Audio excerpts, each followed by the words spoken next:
आज का जो टॉपिक रहेगा असम स्टेट्स।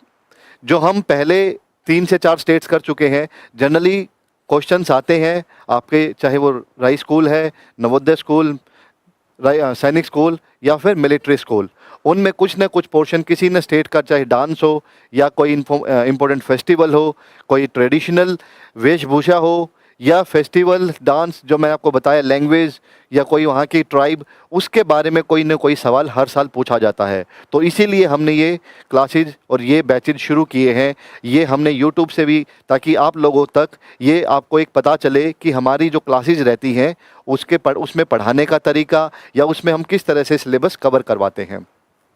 तो जो असम है, ठीक है, असम आपका एक स्टेट है नॉर्थ ईस्ट में, जो फेमस है आर्कियोलॉजिकल साइट्स के लिए, अपनी सुंदरता के लिए और चाय के बागानों के लिए। उसके साथ साथ ब्रह्मपुत्र रिवर और वहाँ पे जो इम्पोर्टेंट फेस्टिवल्स हैं, वहाँ की जो इम्पोर्टेंट लोकेशंस है, उसके बारे में हम आज डिस्कस करेंगे। तो शुरू करते हैं आज का टॉपिक, असम।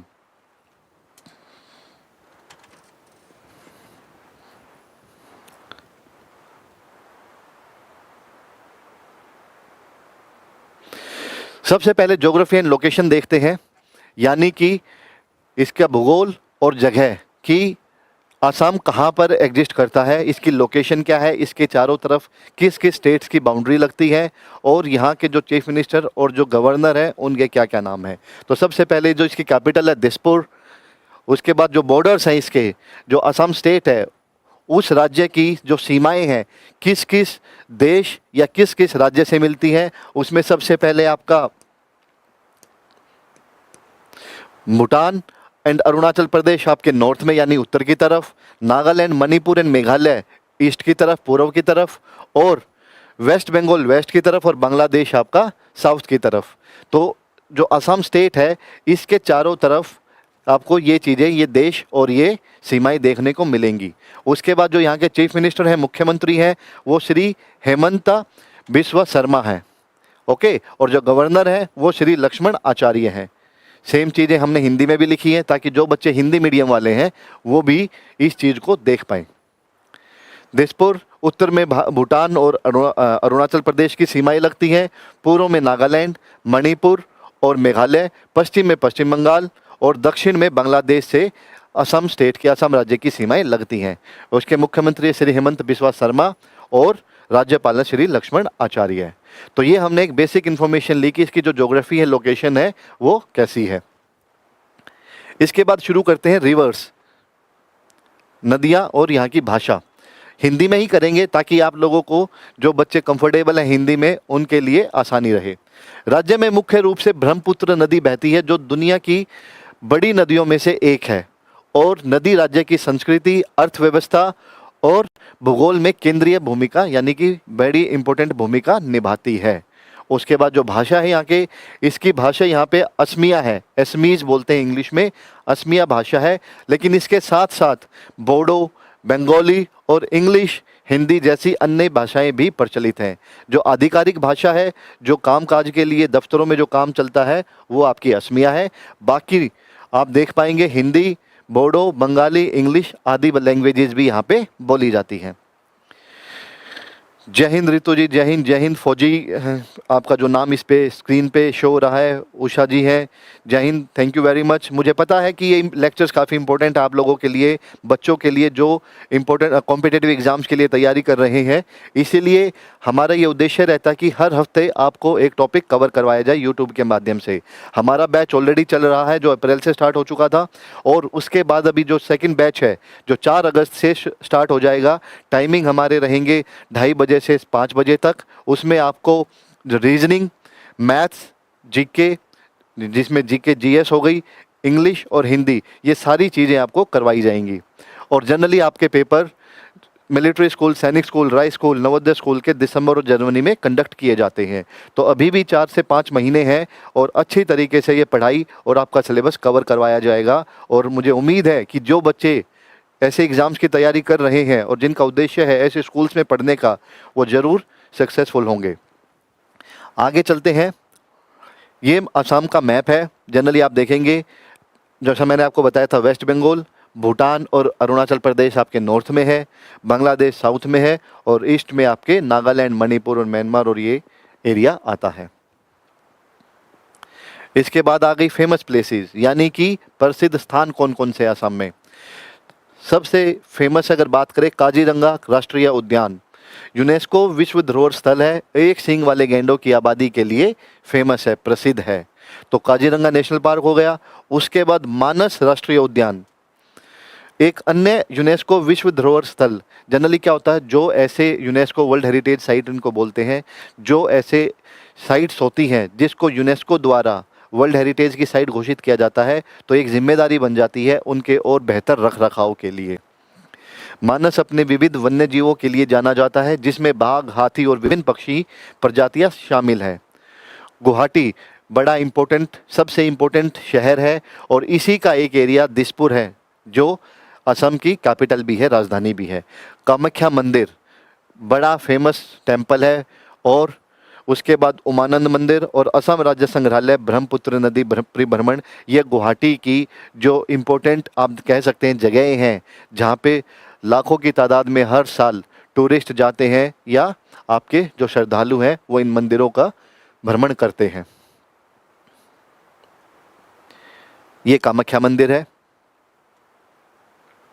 इसके बाद Jorhat, T capital of India, Hindi में देख लेते हैं ताकि आसानी रहे। भारत की चाय की राजधानी जोराहट। उसके बाद नामेरी राष्ट्रीय उद्यान, पश्चिमी असम अरुणाचल प्रदेश की सीमा पर स्थित है। ये नामेरी, हमने पहले जैसे मानस पढ़ा और काजीरंगा पढ़ा, उसी तरह नामेरी भी ये आपका असम में ही लोकेटेड है। हाफलोंग, असम का स्विट्जरलैंड, काफ़ी पिक्चर्स क्यों, यानी कि बहुत ही सुंदर जगह है। जिस तरह से जनरली हम मूवीज़ में देखते हैं या पिक्चर्स में देखते हैं, जो एक स्विट्ज़रलैंड का एक हमारे दिमाग पे एक जो इमेज बनी हुई है, उसी तरह की एक असम का एक जगह है हाफलोंग। उतनी ही सुंदरता यहाँ की भी आपको देखने को मिलेगी के रूप में जाना जाता है। और डिगबोई, असम का एक तेल का शहर जो है वो डिगबोई है। तो जनरली कई बार क्वेश्चन ऐसे भी आ जाते हैं कि असम के तेल शहर के रूप में किस शहर को जाना जाता है, किस जगह को जाना चाहता है, और ऑप्शन में दिगबोई होगा। अगर आपने ये चीज़ें पढ़ रखी हैं और ये लेक्चर्स ध्यान से सुने हुए हैं तो आपको इस सवाल को करने में कोई परेशानी नहीं आएगी। उसके बाद फेमस फेस्टिवल्स, अगर हम फेस्टिवल्स की बात करें, सबसे इम्पोर्टेंट फेस्टिवल जो फेमस फेस्टिवल है असम का वो है Bihu. Celebrated 3 times a year, ये साल में 3 बार सेलिब्रेट किया जाता है, मनाया जाता है। सबसे पहले है रोंगाली बिहू, जो अप्रैल के आसपास मनाया जाता है, सेलिब्रेट किया जाता है।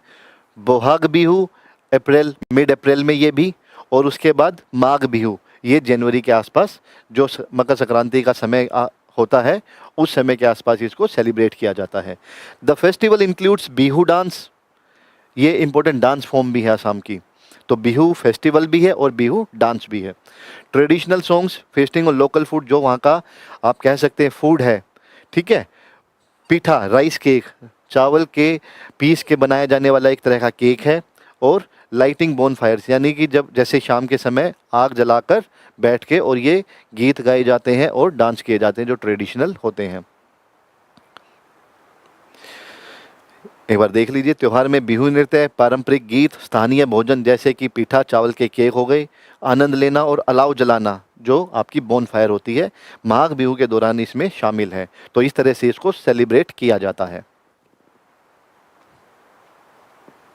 इसके बाद रोंगाली बिहू अप्रैल में फसल के मौसम के आगमन का जश्न मनाता है। जनरली क्या होता है, कोई भी फेस्टिवल मनाते हैं तो उसके पीछे कोई न कोई कहानी, कोई न कोई उद्देश्य होता है। जिस तरह हम दिवाली, होली बनाते हैं, उसी तरह जो रोंगाली बिहू है, अप्रैल में जब फसल बोई जाती है उसके आगमन के अवसर पर इसको सेलिब्रेट किया जाता है।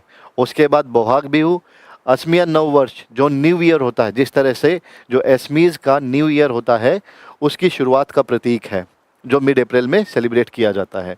सामुदायिक उत्सव, दावत और पारंपरिक प्रदर्शनों का समय है। उसके बाद माघ बिहू, जो सर्दियों में आता है, जनरली जनवरी के आसपास। सर्दियों के मौसम में मनाया जाने वाला यह त्यौहार फसल की कटाई और सामुदायिक दावतों के अंत से जुड़ा हुआ है।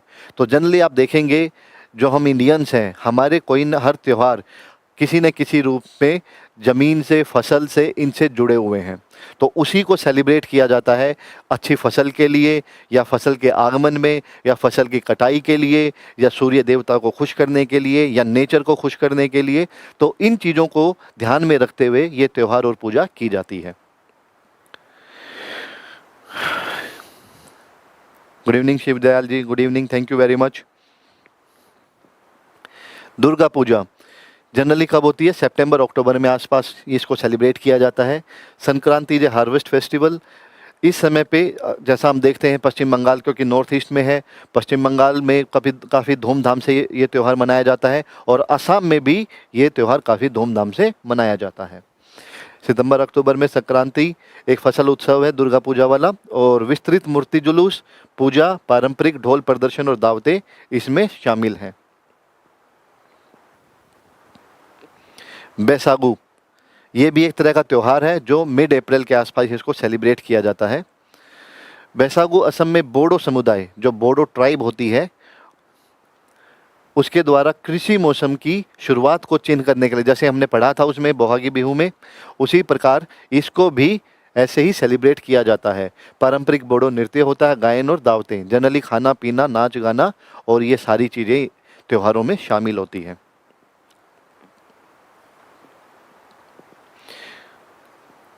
अंबुबाची मेला, अंबुबाची मेला जो होता है वो जून के समय पे इसका आयोजन होता है, और गुवाहाटी के कामाख्या जो मंदिर है उसमें आयोजित यह उत्सव देवी कामाख्या को समर्पित है, जो देवी के वार्षिक मासिक धर्म चक्र को चिन्ह करता है।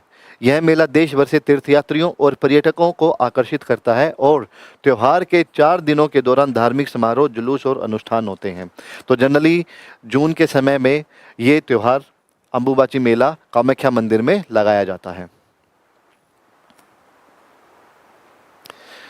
अब आ गए फेमस डांस फॉर्म्स। इससे पहले हमने फेमस जो प्लेसेस थी वो पढ़ी थी। जैसे मैंने आपको बताया था कि फेस्टिवल भी, बिहू एक फेस्टिवल है, और जो इम्पोर्टेंट डांस फॉर्म है जो फेमस, उसमें भी बिहू आपका, जो आसाम का ट्रेडिशनल फेमस डांस है वो आपका बिहू डांस है। Generally dance form from Assam often wear traditional एसमीज attire, यानी कि वेशभूषा, जो असम की वेशभूषा है उसको पहन के डांस करते हैं। ठीक है, अक्सर पारंपरिक कश्मीरी पोशाक पहनते हैं, जिसमें महिलाएं मेखला चादर और पुरुष धोती और गमोछा पहनते हैं। आपको एक पिक्चर दिखाएंगे, आपको उससे आइडिया हो जाएगा कि इनकी वेशभूषा किस प्रकार की होती है। रोंगाली बिहू, बोहाग बिहू और माघ बिहू त्योहारों के दौरान नृत्य किया जाता है। जनरली जो बिहू डांस है और जो बिहू फेस्टिवल है, बिहू फेस्टिवल्स के दौरान बिहू डांस को परफॉर्म किया जाता है।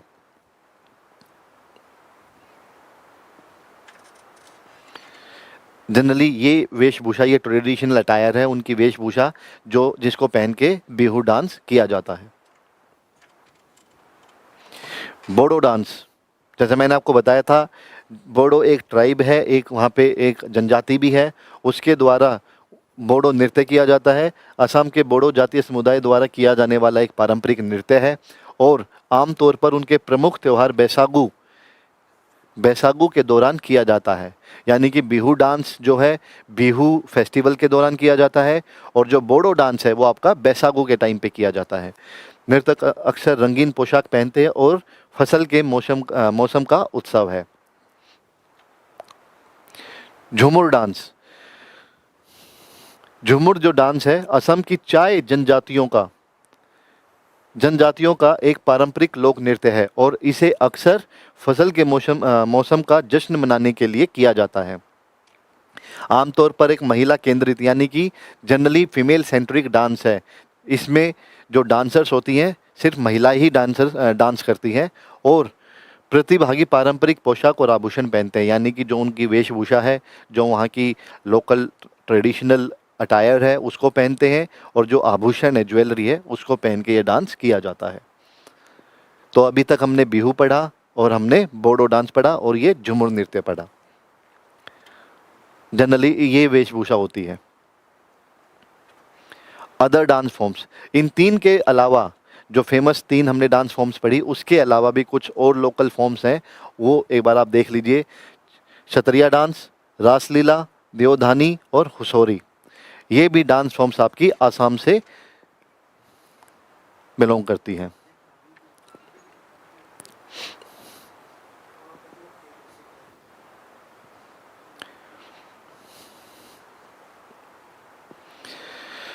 फिर बताऊंगा जो बच्चे अभी तक हमसे नहीं जुड़े हैं, जिनका उद्देश्य है, जिनका मकसद है राय स्कूल स्पोर्ट्स स्कूल जो सोनीपत में लोकेटेड है, या फिर सैनिक स्कूल या मिलिट्री स्कूल जैसे स्कूलों की तैयारी करने के लिए अगर अगर अभी तक आपने कोचिंग शुरू नहीं की है तो अभी भी देर नहीं हुई है। 4 अगस्त से हमारा सेकंड बैच शुरू होगा और इसकी ऑनलाइन एंड ऑफलाइन क्लासेस दोनों अवेलेबल रहेंगी। ऑनलाइन क्लासेस हमारी ऑलरेडी चल रही हैं आईसीएस के प्लेटफॉर्म पे, आप उस पर देखेंगे तो मेजर पंकज डिफेंस एकेडमी और आईसीएस के प्लेटफॉर्म पे सैनिक स्कूल मिलिट्री स्कूल के कैप्सूल में ये कोर्स ऑलरेडी चल रहा है, जिसकी कॉस्ट 3999 है। और अन्य जानकारी के लिए आप इस नंबर पे कांटेक्ट भी कर सकते हैं, चाहे वो आपके एज से रिलेटेड हो, चाहे वो आपकी क्लास से रिलेटेड हो, चाहे वो फिजिकल कोई कैटेगरी हो या फिजिकल स्टैंडर्ड से रिलेटेड हो। आप कोई भी जानकारी आपको चाहिए है, आप इस नंबर पे कांटेक्ट करके हमसे वो पूछ सकते हैं। आगे चलते हैं। अब आ गया ट्रेडिशनल आर्ट फॉर्म्स। हमने पहले फेमस फेस्टिवल्स पढ़े, उसके बाद डांस फॉर्म्स पढ़ी, और हम पढ़ेंगे ट्रेडिशनल आर्ट फॉर्म्स। क्योंकि जनरली जब हमने लास्ट टाइम बिहार जो टॉपिक स्टेट है उसको कवर किया था, तो जो अब की बार सैनिक स्कूल का पेपर कंडक्ट हुआ था 5 अप्रैल को, उसमें पहला सवाल था जीएस में, जो मधुबनी पेंटिंग्स है किस स्टेट से हैं। ठीक है, तो हर स्टेट से कुछ न कुछ क्वेश्चन कई बार पूछा जाता है। ठीक है, एक कालबेलिया था जो राजस्थान से बिलोंग करती हैं, तो हर स्टेट से किसी न किसी रूप में कोई ना कोई, चाहे वो ट्राइब का हो, डांस फॉर्म का हो, या फिर फेस्टिवल का हो, लैंग्वेज का हो, ऐसा क्वेश्चन 1 से 2 आपको ज़रूर देखने को मिलेंगे। तो उसी चीज़ को कंटिन्यू करते हुए हमने ये सोचा, और इस तरह की पढ़ाई और कोई नहीं करवा रहा जिस तरह की मेजर पंकज डिफेंस एकेडमी और आईसीएस आपको प्रोवाइड करवा रहा है। बड़े डिटेल में पिछले कई सालों से इस चीज़ को ध्यान में रखते हुए कि क्वेश्चंस का पैटर्न क्या होता है, उस चीज़ को ध्यान में रखते हुए हमने सिलेबस और अपना पूरा सिलेबस और आउटलाइन बनाई हुई है, ताकि आप लोगों को वो सारी चीज़ें एग्ज़ाम से पहले कवर करवाई जा सके। ट्रेडिशनल आर्ट फॉर्म्स में सबसे पहले पढ़ेंगे पट्टचित्र पेंटिंग। ये पेंटिंग अक्सर हिंदू पौराणिक कथाओं यानी कि माइथोलॉजिकल जो स्टोरीज होती हैं, विशेषकर भगवान श्री कृष्ण और अन्य देवताओं की कहानियों को दर्शाती है। और ये पेंटिंग कुछ इस तरह से दिखती है, इनको बोलते हैं पट्टचित्र पेंटिंग। इसके बाद है असमीज वीविंग एंड टेक्सटाइल, यानी कि असमिया बुनाई और वस्त्र। असम अपनी रेशम बुनाई के लिए प्रसिद्ध है, विशेष रूप से मुगा और एरी रेशम के उत्पादन के लिए। ये भी उनकी सिल्क फॉर्म्स हैं, ये अलग अलग टाइप्स हैं। असमिया साड़ी और मेखला चादर को सुंदर पारंपरिक डिजाइनों जैसे कोनी, हीरे के आकार और बिहुवान रूपांकों के साथ जटिल रूप से बुना जाता है। जनरली ऐसे क्वेश्चंस आ जाते हैं, कई बार आपसे पूछा जा सकता है कि रेशम बुनाई के लिए कौन सा स्टेट सबसे ज़्यादा फेमस है, तो आपको ये चीज़ें पता होनी चाहिए। सुआलकुची बुनाई। असम के मैनचेस्टर के रूप में जाना जाने वाला सुआलकुची असम का एक प्रसिद्ध गांव है, जहां हथकरघा बुनाई का शिल्प प्रचलित है।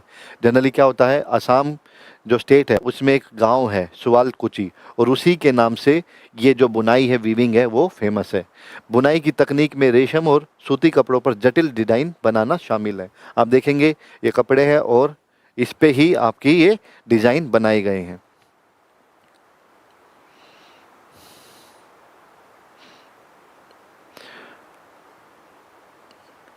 अन्य पारंपरिक कला रूप जैसे हमने पढ़े इम्पोर्टेंट जो थे, उसके अलावा भी कुछ और जो कला रूप हैं जो फेमस हैं उनको भी एक बार देख लेते हैं। जापी पारंपरिक टोपी बांस और बेंत से बनी हुई होती है।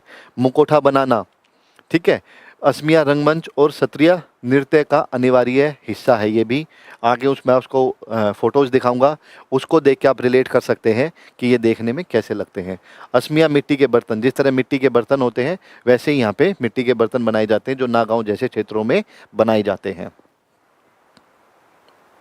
ये कुछ इस तरह के आपको देखने को मिलेंगे, जो आपको टोपी हो गई जापी, और जो मुकोठा है वो, और जो डांस फॉर्म्स होती हैं इनको पहन के ये डांस किए जाते हैं। तो जनरली हमने जो असम स्टेट आज कवर किया है उसमें हमने ज्योग्राफी एंड लोकेशन, उसकी आर्कियोलॉजिकल साइट्स, चाहे उसमें आपके जो इम्पोर्टेंट फेमस प्लेसेस आ गई, उसमें आपके नामेरी आ गया है, मानस आ गया है, काजीरंगा है, गुवाहाटी है। उसके बाद फेमस डांस फॉर्म्स जिसमें आपका डांस फॉर्म्स एंड फेस्टिवल्स जिसमें बिहू है, बोडो है, झूमर है। तो ये सारी चीज़ें हमने कवर की और जो ट्रेडिशनल आर्ट फॉर्म्स हैं, चाहे वो सुआलकुची है या फिर हमारे जो भी मुखौटे हैं, ये सारी चीज़ें हमने कवर की हैं। जनरली इन्हीं के बीच से क्वेश्चन आपको कई बार आते हैं। तो ये आज का टॉपिक हम यहीं समाप्त करते हैं, लेकिन उससे पहले मैं फिर आपको जो इन्फॉर्मेशन मैंने आपको स्टार्टिंग में दी थी वो एक बार दोबारा रिपीट करना चाहूँगा कि जो बच्चे अभी तक या किसी भी कारणवश नवोदय स्कूल का फॉर्म फिल नहीं कर पाए थे और उसकी लास्ट डेट 29 जुलाई थी, तो सरकार ने नवोदय जो समिति है, सोसाइटी है, उसने इसकी डेट बढ़ा के 13 अगस्त कर दी है। यानी कि अभी भी आपके पास 2 हफ्ते का समय है। जो बच्चे फॉर्म फिल करना चाहते हैं, जो बच्चे 5th क्लास में पढ़ रहे हैं, इससे पहले मैंने लेक्चर लिया था, उसमें मैंने नवोदय स्कूल में क्या क्या चीज़ें कवर होती हैं, नवोदय जो बच्चा 5th क्लास में पढ़ रहा है और उसके लिए क्या क्या रिक्वायरमेंट्स हैं, वो सारी मैंने आपको उस लेक्चर में प्रोवाइड करवाई थी। तो ये डेट बढ़ गई थी, तो मुझे ये था कि आपको एक बार इन्फॉर्मेशन दे दूं ताकि जो बच्चा मिस कर गया उस डेडलाइन को, तो अभी भी समय है। 13 तारीख लास्ट डेट है और उस फॉर्म को फिल करके एटलीस्ट 13 दिसंबर को ये पेपर होगा। तो 13 अगस्त फॉर्म फिल करने की लास्ट डेट है और इसके लिए कोई फॉर्म फीस नहीं लगेगी। तो बच्चे जो ग्रामीण क्षेत्र हैं या जो बच्चे चाहते हैं नवोदय स्कूल में पढ़ना, तो वो फॉर्म फिल कर सकते हैं। और दूसरी इंपॉर्टेंट सूचना जो मैंने आपको बताई थी, मैं एक बार फिर रिपीट करूंगा। 4 अगस्त से हम सेकंड बैच शुरू कर रहे हैं सैनिक स्कूल मिलिट्री स्कूल की कोचिंग का, और जो बच्चे अभी तक नहीं जुड़ पाए हैं ये हमसे जुड़ सकते हैं। और कोर्स की फ़ीस रहेगी 3999, ठीक है। और जनरली इनके एग्ज़ाम्स मिलिट्री स्कूल और सैनिक स्कूल के, राइस स्कूल के आपके दिसंबर से ही स्टार्ट हो जाते हैं, जिस तरह नवोदय का है। अगस्त के एंड में मिलिट्री स्कूल के फॉर्म्स निकल जाएंगे, अक्टूबर नवंबर में सैनिक स्कूल के निकल जाएंगे, दिसंबर तक राइस स्पोर्ट्स स्कूल के निकल जाएंगे। तो जब तक ये एग्ज़ाम्स चलेंगे ये कोर्स चलता रहेगा और आपको लेटेस्ट अपडेट्स मिलती रहेंगी, और जो भी सिलेबस है उसको 2 से 3 बार कवर करवाया जाएगा ताकि आपको आपकी रिविज़न भी अच्छे तरीके से हो जाएगी। और हर 15 दिन में आपको टेस्ट सीरीज़ भी दी जाएगी ताकि जो सिलेबस हो चुका है वो आपको साथ के साथ रिवाइज होता रहे और आपको पता चलता रहे कि आप कहाँ स्टैंड कर रहे हैं। और जैसे जैसे एग्ज़ाम नज़दीक आएगा उस दौरान हर हफ्ते आपकी टेस्ट सीरीज़ कंटिन्यू स्टार्ट हो जाएगी और आपको ज़्यादा से ज़्यादा एक्सपोजर मिलेगा, ज़्यादा से ज़्यादा आपको प्रैक्टिस करने को मिलेगी। इसके बाद किसी भी जानकारी के लिए आप इस नंबर पे कॉल की कर सकते हैं या फिर 8395910204। इन दोनों नंबर ये पर्सनल नंबर्स हैं। आप इन पे कॉल करके अपनी आपको जो भी जानकारी लेनी है आप उस पे कॉल करके जान सकते हैं। इसके अलावा कोर्स की फ़ीस मैंने आपको बता दी है और हमारे ऑनलाइन एंड ऑफलाइन दोनों बैचेज़ अवेलेबल हैं। ऑनलाइन बैचेज़ मैंने आपको बताया ICS के प्लेटफॉर्म पे आप देखेंगे मेजर पंकज डिफेंस एकेडमी सैनिक स्कूल मिलिट्री स्कूल का फोल्डर है, कोर्स है, आप उसको परचेज करके कंप्लीट ईयर के लिए ये तैयारी कर सकते हैं। अगर आप ऑफलाइन जुड़ना चाहते हैं तो हमारा जो एकेडमी है मेजर पंकज डिफेंस एकेडमी, वो द G21 स्कूल जो गढ़ी बिंद्रोली रोड पर लोकेटेड है, वहाँ पे हमारी ऑफलाइन क्लासेज अवेलेबल है और हॉस्टल फैसिलिटी भी अवेलेबल है। हमारे पास काफ़ी बच्चे रुक के इस चीज़ की पढ़ाई भी कर रहे हैं। और अब आप भी चाहते हैं एक ऐसे वातावरण में, एनवायरनमेंट में रह के जहाँ पे सुबह से शाम तक पढ़ाई, अच्छे डिसिप्लिन और स्पोर्ट्स के साथ साथ ये सारी चीज़ें कवर हो जाएं, तो आज ही जुड़िए मेजर पंकज डिफेंस एकेडमी और ICS के प्लेटफॉर्म के साथ। Thank you very much. मिलते हैं अगले हफ्ते एक नए टॉपिक के साथ।